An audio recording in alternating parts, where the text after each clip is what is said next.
Leef deur geloof. Die grootste vryheid begin waar my beheer eindig en Christus se lewe in my begin.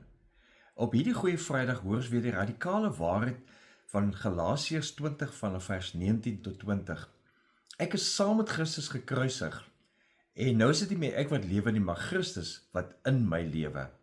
Die lewe wat ek nou nog hier lewe, leef ek in die geloof in die Seun van God wat sy liefde vir my bewys het deur sy lewe vir my af te lê.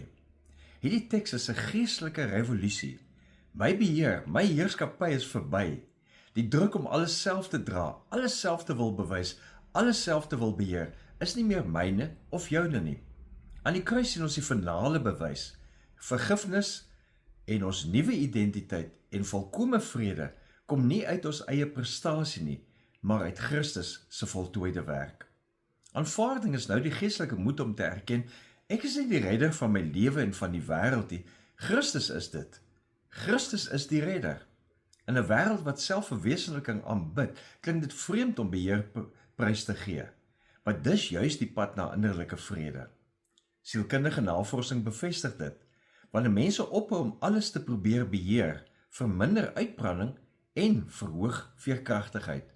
Huis en ander verduidelik dat oorgawe aan dit wat buite jou beheer is, jou bevry om werklik teenwoordig en vervuld te leef.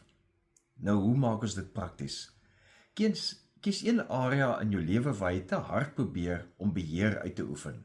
Dalk is dit jou finansies, of jou kind se lewe, of jou reputasie, of wat ook al. En sê eenvoudig hardop, nie meer ek nie, maar Christus in my. Nie meer ek nie, maar Christus in my. En dan neem jy een klein tree in geloof deur hulp te vra, of jou las te deel, of die uitkomste daglank in God se hande te laat. Wanneer Christus in jou leef, floreer jy nie op eie krag nie, maar op sy genade. Leef geïnspireerd.